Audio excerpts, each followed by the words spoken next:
नमस्कार मित्रों। आज सीधू ने सच में हमारे साथ चंडीगढ़ से वरिष्ठ संपादक अजय शुक्ल जी जुड़े हैं।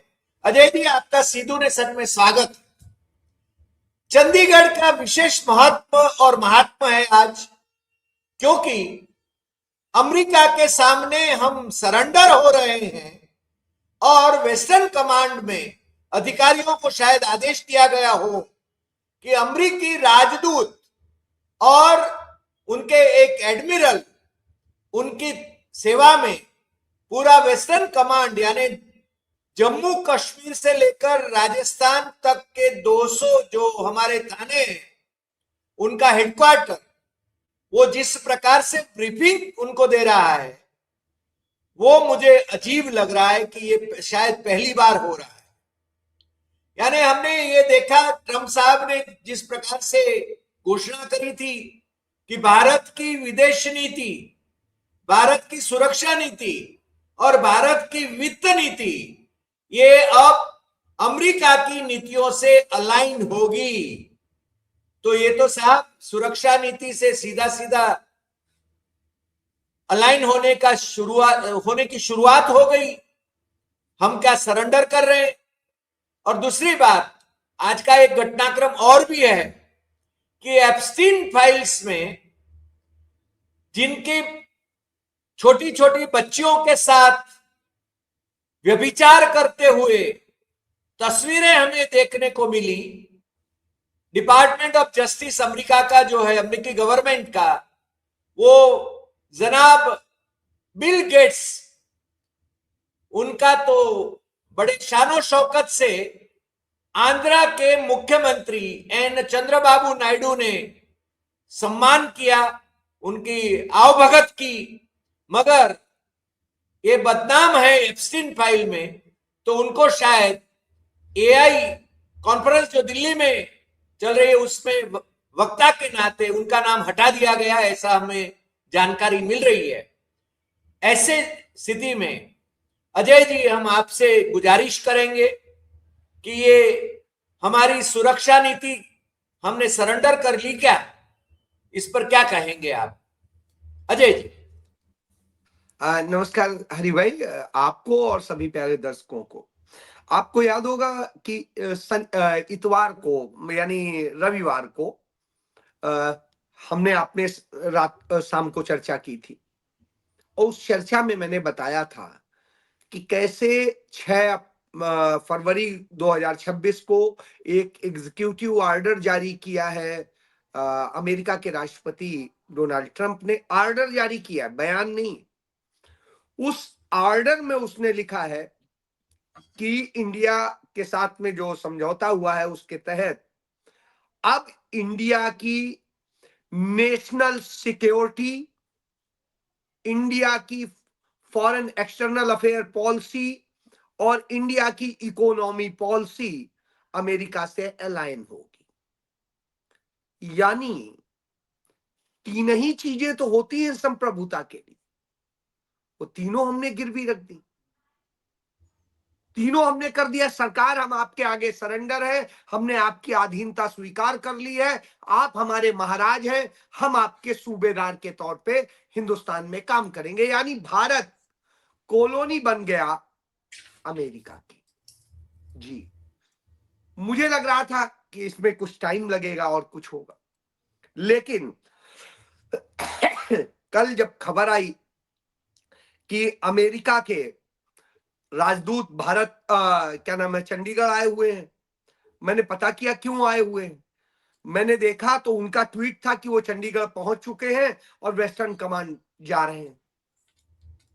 मेरे लिए अपने आप में आश्चर्यजनक था कि अमेरिका का राजदूत वेस्टर्न कमांड में क्या करेगा। राजदूत कूटनीतिक और राजनयिक रिश्तों के लिए होता है, किसी कमांड के लिए। आर्मी के समझौते होते हैं, ट्रेनिंग प्रोग्राम होते हैं तमाम देशों के एक दूसरे के साथ में, वो अलग विषय है।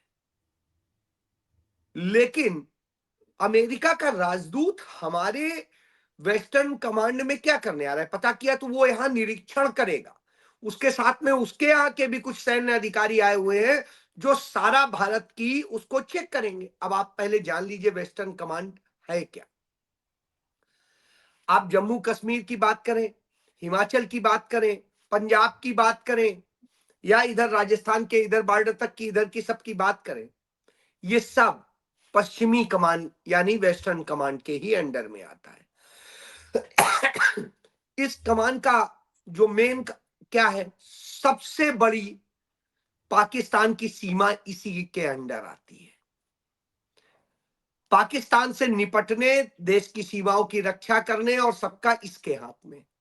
उधर चाइना की एक बड़ी सीमा जो हिमाचल से लेके उधर श्रीनगर के ऊपर, मतलब कश्मीर के ऊपर लद्दाख और इधर ये सारा पूरा उधर भी यही आता है।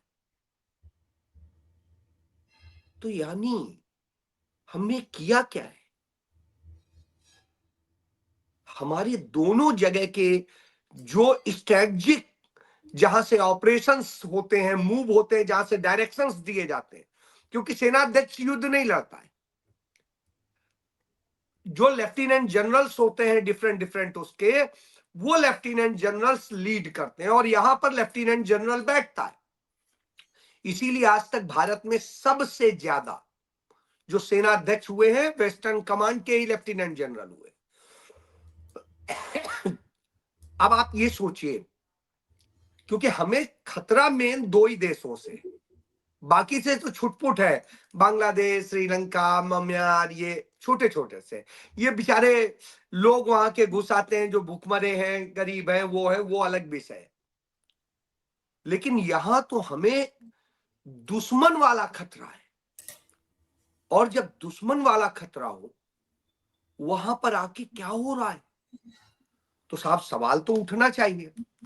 और वो भी ट्रंप साहब पाकिस्तान के साथ रिश्ते रखते हैं, पाकिस्तान मैं के फील्ड मार्शल को बुलाते हैं लंच के लिए। मैं इसीलिए आपको एक मिनट दिखाना चाहूंगा, ये अपने लोगों को दिखा दूं जिससे वो जाने। ये आप देखिए, ये वेस्टर्न कमांड का है और सरकारी वीडियो है, मेरा नहीं है। ये देखिए वहां के जनरल का और वहां के लोगों का कैसे स्वागत हो रहा है, और वो हमारे यहाँ जगह जगह निरीक्षण कर रहे हैं। आप ये देखिए, उनको सारी स्ट्रेटजी बताई जा रही कि हम कैसे काम करेंगे। और जो अमेरिका पाकिस्तान का न्यूक्लियर प्लांट है इसी सीमा पर स्थित है, यानी न्यूक्लियर प्लांट पे जो उनका है उसकी सुरक्षा यही करता है। और जब हम इन्हें ये पूरी स्ट्रेटजी बता दे रहे हैं तो आप समझ लीजिए कहां तक चली जाएगी। और जो ये राजदूत आया है, यह राजदूत वही है, इसका भी नाम एप्स्टीन फाइल में है। और एप्स्टीन फाइल वाले लोग आकर के, यानी उस तरह के लोग राजदूत बन रहे हैं, और उसके बाद में किस तरह से कर रहे हैं, उनको कैसे सेवा दी जा रही है, ये आप देखिए। ये है वेस्टर्न कमांड का। तो ये मैं न्यू नहीं कह रहा हूं, मैं आपको ये दिखा रहा हूं। कोई भी हमारा यदि राजनयिक आया था तो हमारे देश का भी राजनयिक साथ में होना चाहिए था। हमारे देश का कोई राजनयिक नहीं था। हमारे रक्षा मंत्री कहां बिजी थे वो जरूर देख लीजिए। हमारे रक्षा मंत्री ये देखिए डांस कर रहे थे, डांस कर रहे थे। जी हां,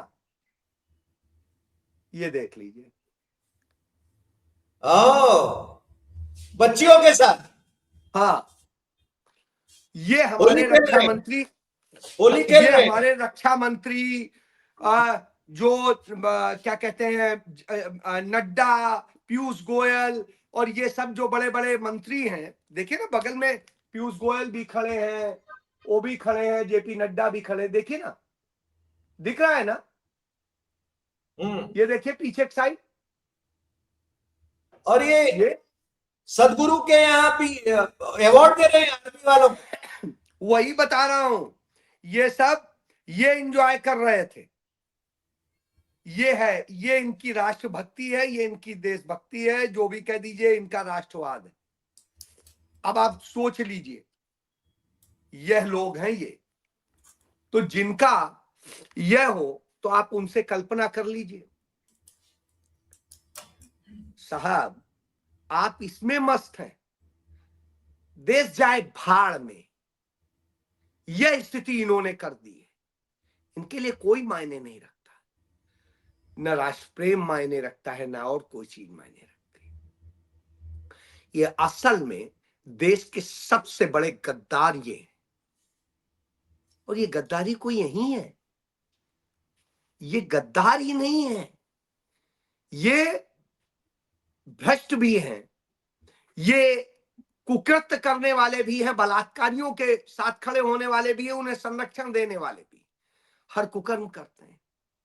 आपने देखा था कैसे नरेंद्र मोदी ही पाकिस्तान की आईएसआई को लेकर के आए थे भारत, नरेंद्र मोदी और कोई नहीं, 2016 की बात। और उन्होंने किस तरह से यहां भारत का जो सबसे अहम एयरफोर्स का स्टेशन है पठानकोट में, वो पठानकोट जहां से एयर की हम मार शुरू करते हैं, चाहे हम चाइना को हो चाहे पाकिस्तान को, वहीं से करते हैं। इसीलिए राफेल वगैरह इन्हीं सीमाओं पे। अब आप सोचिए तो जो सबसे बड़ा स्ट्रेटजिक है, वहां पर खड़े होकर के हम उनको लेके आ रहे हैं और उनको निरीक्षण करा रहे हैं। ये नरेंद्र मोदी ने 2016 में पाप किया था, और उस पाप का क्या नतीजा हुआ था कि भारत में बालाकोट से लेके और सारे सब जो ये सारी घटनाएं हैं, वो सब ड्रामे मिलकर के कैसे रचे गए, क्या किया गया, सबके सामने है। हमारे लोगों को मरवाया गया, और देश को तमाशा देखने के लिए ताली पीटिए, खुश होइए। इस बार जो है सर्जिकल स्ट्राइक के नाम पे वोट दे दीजिए, इस बार पुलवामा के नाम पे वोट दे दीजिए, इस बार किसी बात पे दे दीजिए। तो साहब, यह इनका चाल चरित्र चेहरा है। सर ये जब कभी इनका पहले हुआ है ऐसा, यानी जिस आप प्रकार बताइए ना से मुझे, राजनीति है। मुझसे आप बहुत सीनियर, मैं इस सीमा को जितने सालों से देख रहा हूं, मैं तो नहीं सोच सकता हूं। मैंने यहां अटल बिहारी वाजपेयी का भी शासन देखा है, मैंने यहां पर जो है नरेंद्र मोदी का भी शासन देखा है, मैंने यहां पर मनमोहन सिंह का भी पूरा शासन देखा है। मुझे तो इतने के दौरान कभी नहीं दिखा। अब मैं यही जानना चाहता हूं कि किसी ने तो देखा होगा, कोई तो दिखाए, बताए कि कभी आईएसआई को ला करके हमारे सैन्य ठिकानों का निरीक्षण कराया गया हो, कभी ये कराया गया हो। आपको एक और मैं जो है वीडियो दिखाना चाहूंगा, वो जरूर देखिए, और वो बेहद दर्दनाक है, वह भी भारत की सुरक्षा से जुड़ा हुआ है। मैं इसलिए क्योंकि बेहद जरूरी है।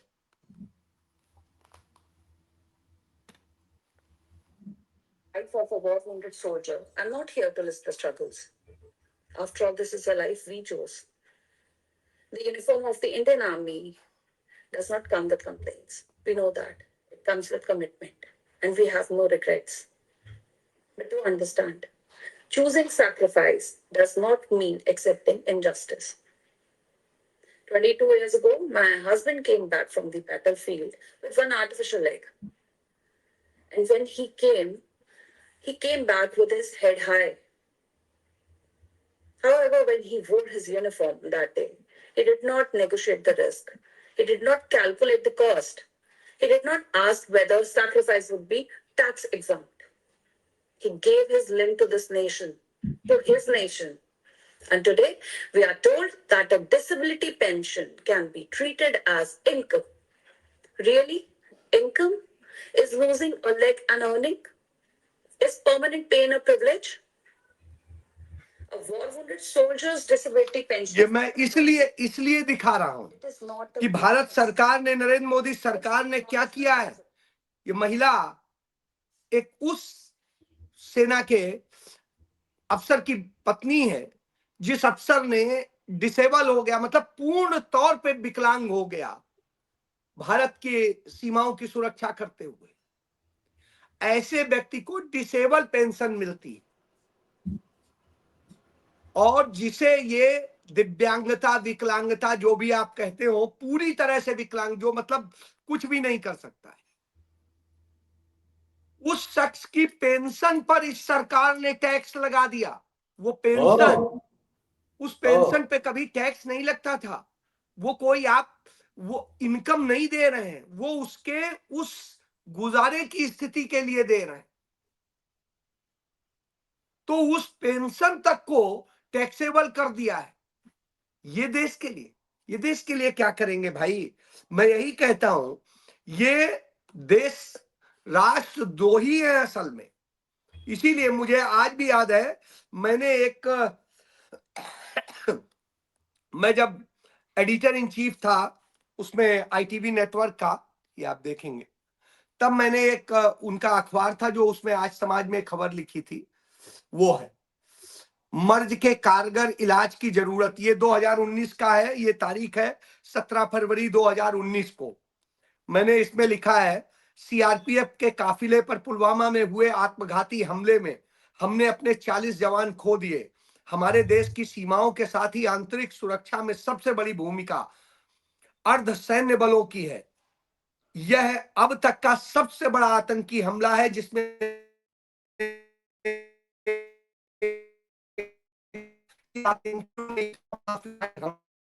हम सवाल के जवाब को खोजते हैं तो सामने कोई उत्तर नहीं आता है। यही कह रहे थे ना, आतंकवाद खत्म हो गया, सब खत्म हो गया, सारी चीज। मैंने उसी को लेके लिखा था और इसमें लिखा था कि किस तरह के इन्होंने हालात किए हैं और जो जिस तरह से लोगों ने जान गंवाई, सब कुछ हुआ। और उसके बाद आज जब मैं बात कर रहा हूं, 7 साल पूरे हो चुके। 7 साल बाद भी क्या आपको पता है कि वो 350 किलो आरडीएक्स कौन लेके आया था? आज तक पता है वो आतंकी कौन थे? चंद मिनट में जो अजीत डोभाल बस कहते हैं, एक आ गया मेल, बस इनका हाथ है, काम खत्म। कुछ ड्रामे हुए और आज तक कुछ नहीं। जी, आप कभी जाइए, मैं उस जगह गया हूं, इत्तेफाक से इस देश का एक इकलौता नेता है जो वहां पर फूल अर्पित करने गया है, जिसका नाम राहुल गांधी है। उसके सिवा और कोई वहां शहीदों को पुष्प अर्पित करने तक नहीं गया जहां उनके छोटे छोटे से टुकड़े हो गए थे। लाशें तो कहने को थी, किसी का चेहरा नहीं मिल रहा था, किसी का हाथ नहीं मिल रहा था, किसी का पांव नहीं मिल रहा था, किसी का कुछ नहीं मिल रहा था। वो दर्द राहुल गांधी समझ सकते थे। क्यों? क्योंकि राहुल गांधी के पिता का भी शव इसी तरह से चित्रों में मिला था। तो राहुल गांधी गए थे वहां, उन पर पुष्पांजलि अर्पित की थी। कोई ज्यादा वैसी जगह नहीं था, मेन रोड पर ही है। जाकर के आपको वहीं पे जाके किनारे पे एक पुष्प अर्पित करना था, एक छोटा सा स्मारक बना के यह कर देना था कि हाँ, इस जगह हमारे जवान शहीद हुए, देश के लिए वो लड़ रहे थे। कोई वो तो नहीं था। नहीं, फोटो लगा के वोट मांगे, फोटो लगा के वोट मांगे। मैं यही कह रहा हूं, इन्होंने वोट मांगे, उनकी लाशों पे, उनके खून पे राजनीति की, देश को मूर्ख बनाया। और देश मूर्ख बन जाता है क्योंकि मूर्खों का देश, लालची लोगों का देश। नहीं, थोड़ा अजय जी, जी हाँ, थोड़ा थोड़ा लौट के आए ये एम्बेसडर और एडमिरल की विजिट पर। अब होगा क्या? क्योंकि उनको ब्रीफिंग करने के लिए कहा गया, ब्रीफिंग किया, ऑपरेशन सिंदूर का भी ब्रीफिंग किया उन्होंने। ये वेस्टर्न कमांड का ऑफिशियल ब्रीफिंग है। मैं यही कह रहा हूं सर, यही तो कह रहा हूं। इस देश को आपने क्या कर दिया है? पूरी तरीके से सौंप दिया है। आप कॉलोनी बन गए हैं, आपकी अपनी कोई औकात नहीं है। आपने याद करिए, अमित शाह ने संसद में बताया था, मोदी जी जब विदेश जाते हैं तो वो एयरपोर्ट पे ही नहा लेते हैं, एयरपोर्ट पे ही रेडी हो लेते हैं और उसके बाद में बस गाड़ी में तेल डलाते हैं और चले जाते हैं और सब जगह होके बस चले आते हैं, कोई खर्च नहीं करते हैं। साहब, अभी डिटेल आया कि 2014 से जब ये बने और 2025 तक 815 करोड़ रुपया इन्होंने खर्च किए हैं अपनी अय्यासियों में, जो दुनिया में घूमे हैं। ये पैसा कोई प्लेन का किराया नहीं इसमें जुड़ा हुआ है, क्योंकि वो तो सरकारी से जाते हैं। दुनिया के सबसे महंगा प्लेन अमेरिका के राष्ट्रपति के बाद नरेंद्र मोदी ने अपने लिए खरीदा अमेरिका से। 2 प्लेन, और एक नहीं, 2, बिल्कुल सही है, 2 प्लेन 8,500 करोड़ के। हाँ, मतलब 850 करोड़, 850 करोड़ के 2, 8,500 करोड़। हाँ, और सॉरी, 8,500 करोड़ का एक, 8,500 करोड़ का एक, यानी 17,000 करोड़ रुपए के 2 प्लेन खरीदे।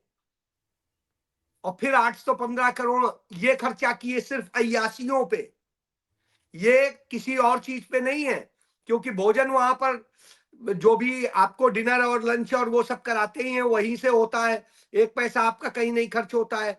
प्लेन में आप जाते हैं तो वो सारी चीज भारत सरकार की व्यवस्था से जाते ही हैं। प्लेन आपका वो होता है, उसका नहीं। ये काहे में खर्च हो गए भाई? वहां मोदी के आलीशान नारे लगाने, मोदी हाँ, के बस नारे लगाने। वही कह रहा हूं, आलीशान होटल में, तमाम रंगीने करने में, तमाम दूसरी चीजों में, उनमें खर्च हो रहे थे। सब ये है इनका सच।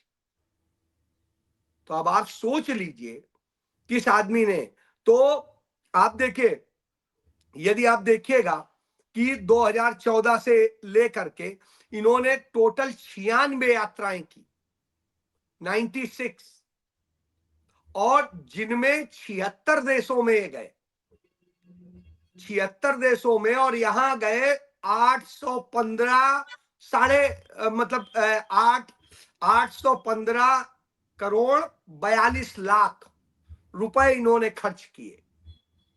अब बताइए भैया मेरे, कहां खर्च कर आए? अभी इजराइल जा रहे हैं। वही मैं कह रहा हूं, यही कह रहा हूं। और फिर भारत के अंदर कौन आएगा जिसका स्वागत में ये लोग बिक जाएंगे? वो आएगा बिल गेट्स। देखिए, मैं बिल गेट्स से बिजनेस रिलेशन के खिलाफ नहीं हूं। मैं फिर आपको एक चीज कहता हूं, मैं अडानी के खिलाफ नहीं हूं, मैं अंबानी के खिलाफ नहीं हूं। मेरा मानना है वो सिंपल बिजनेस करें जैसे दूसरे करते हैं, करने देंगे। लेकिन सरकारी सुविधाएं देके, सरकारी जमीनें देके, सरकारी एसेट्स देके, और सरकार उन्हीं के मुताबिक नीतियां बना के उन्हें बिजनेस करवाए, तो वो बिजनेस नहीं है। उस सरकार की गोद में बैठा हुआ एक अपराधी है, भ्रष्टाचारी है, क्योंकि वो बेईमानी के जरिए इस देश के लोगों के हक मार रहा है। उन्होंने यह किया। तो मैं वही कहता हूं, मैं बिल गेट्स के साथ में बिजनेस के खिलाफ नहीं हूं, क्योंकि उनकी एक कंपनी, लेकिन वो जो कुकर्मी है उसे इस तरह से सम्मान देना निश्चित रूप से दुखद था। उस सम्मान का आपने देखा होगा, उसका वीडियो नहीं देखा हो तो वो भी दिखा दूं कहिए कि कैसे करके वो उसको सम्मान दिया जा रहा था। आप कल्पना करेंगे कि ये बिल गेट्स, उसके लिए आप देखिए, मुख्यमंत्री नर चंद्रबाबू नायडू नहीं है, उसकी मीटिंग कैसे कराएंगे? अपने मंत्रियों से ऐसे इंट्रोड्यूस कराएंगे जैसे भगवान आए हैं, बॉस आए हैं, लीजिए सबसे मिलवाए। देखिए, सारे मंत्री लाइन में खड़े हैं।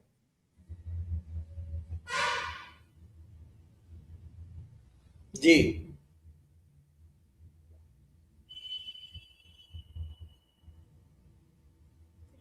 उसमें एक भाजपाई यादव भी है मंत्री। मैं वही कह रहा हूं, सारे हैं, भाजपा के भी हैं, इनके भी हैं, सबके हैं, क्योंकि साहब उसको खुश करना है। वो एप्स्टीन फाइल वाले का दोस्त है, सबसे खास दोस्त, उसके जरिए कैसे डील होती थी। तो आप ये सोचिए, मैं फिर क्या कहता हूं, यदि ये पता ना होता और आपने किया होता तो कोई बात नहीं भाई, आपको पता नहीं था इसलिए आपसे हो गया। तब तक जब केस नहीं आया था, खुला था, तब तक होता बात। अब तो सब खुल चुका है, इसके बाद यह स्थिति है। तो अब आप सोचिए कि कौन सा इन्होंने भारत बनाया है। जब यह भारत बनाया हो तो हमें आपको चिंता करनी चाहिए। सही बात। मैं इसी को लेकर के वो कहता हूं, हरदीप पुरी के सारे कुकर्मों को लेकर के, सबको लेकर के पवन खेड़ा ने पूरा खोल के रख दिया है, एक एक तस्वीर दी है, और उसके बाद यदि ये आ रहा है तो अब आप सोच लीजिए क्या है। इसलिए इन्होंने सरेंडर किया, इसलिए इन्होंने देश बेच दिया है। यदि इन्होंने ये कुकर्म ना किए होते तो देश नहीं बेचते। सही। क्योंकि कुकर्म किए हैं इसलिए देश बेच रहे हैं, इसलिए इजराइल के आगे झुके हुए हैं, इसलिए अमेरिका के आगे झुके हुए हैं। जो हुक्म देगा अमेरिका वही होगा। इसका उदाहरण देखिए, इजराइल जाने की कि नरेंद्र मोदी इजराइल जाएंगे, इसकी घोषणा भारत से नहीं हुई थी, इजराइल के प्रधानमंत्री नेतन्याहू ने की थी जी। इसी तरह से ऑपरेशन सिंदूर रोकने की घोषणा नरेंद्र मोदी ने नहीं की थी, डोनाल्ड ट्रंप ने की थी। सही बात। इसी तरह से अमेरिका से ट्रेड डील हो गई, इसकी घोषणा भारत सरकार ने नहीं की, नरेंद्र मोदी ने नहीं की, यह घोषणा भी डोनाल्ड ट्रंप ने की। तो इसका मतलब ये हुआ अजय जी कि हमारे सभी हित, जो देश के हित है, उनसे खिलवाड़ चल ही रहा है। सर सामने है, हित काहे के रह गए? हित तो है ही नहीं। ये देखिए, आपको एक चीज बताएं, मनरेगा क्यों खत्म किया गया? क्योंकि मनरेगा के बाद में जो ये बनाया है, इसमें कारपोरेट कंपनियां आप काम करवाएंगी और वो जो पैसा है वो कारपोरेट के खाते में जाएगा। तो अब आप समझ लीजिए, कारपोरेट को हर जगह, और कारपोरेट को चलाता कौन है वर्ल्ड में? अमेरिका। मैं एक वीडियो देख रहा था राहुल गांधी का 2015 का, और मैंने उसे ट्वीट किया, इसीलिए स्पेशली ट्वीट किया कि देखिए उस शख्स ने उस समय यह चिंता व्यक्त की थी, जो चिंता आज भी भारत सरकार को नहीं है। मैं वो सुनाता हूं। जमीन की जो कीमत है वो तेजी से बढ़ रही है, और आपके जो कॉर्पोरेट है वो जमीन को चाहते हैं। आवाज कम है, आवाज नहीं आ रही। वो संसद में शोर मच रहा है ना, तो आवाज इस तरह से। ठीक है। हाँ। मैंने किया हुआ है, आप देखिएगा, है जी। अप्रैल 2015 का है। तब राहुल गांधी ने बताया था किस तरह से सरकार किसानों के हितों को, मजदूरों के, सबको वो कर रही है, और ये कारपोरेट के को सारी जमीनें सौंप देना चाहती है, तमाम एसेट सौंप देना चाहती है, करना चाहे। और आज आप जब 2026 में बात कर रहे हैं तो आप देख लीजिए वो 100% सही साबित हुए। Rahul proves to be right. हाँ, सही बात, सही बात। तो मैं यही कह रहा हूं, ये तो सब कुछ सरेंडर कर चुके हैं। मैं एक बात कह दूं, राहुल गांधी जो कह दें वो 1000% सही साबित होता है। सही बात। मैं यूं ही नहीं कहता हूं, आप उनके सारे बयानात निकाल लीजिए और उसके बाद देखिए, खुद समझ में आ जाएगा। जी अजय जी, आज आपने देश की सुरक्षा के साथ जिस प्रकार से खिलवाड़ हो रहा है उसके बारे में हमारे दर्शकों को और हमें जिस प्रकार से समझाया, मेरे ख्याल से परिस्थिति और भी गंभीर होने जा रही है, और हमारे दुश्मन पाकिस्तान के साथ जिनके बहुत अच्छे रिश्ते हैं, उनके नुमाइंदों को हमारे वेस्टर्न कमांड में ब्रीफिंग के लिए निमंत्रित किया जाए तो ये तो और भी गंभीर है। आप हमारे साथ जुड़े उसके लिए आपका बहुत बहुत धन्यवाद, और फिर मिलेंगे नए एपिसोड में नए विषय के साथ। नमस्कार।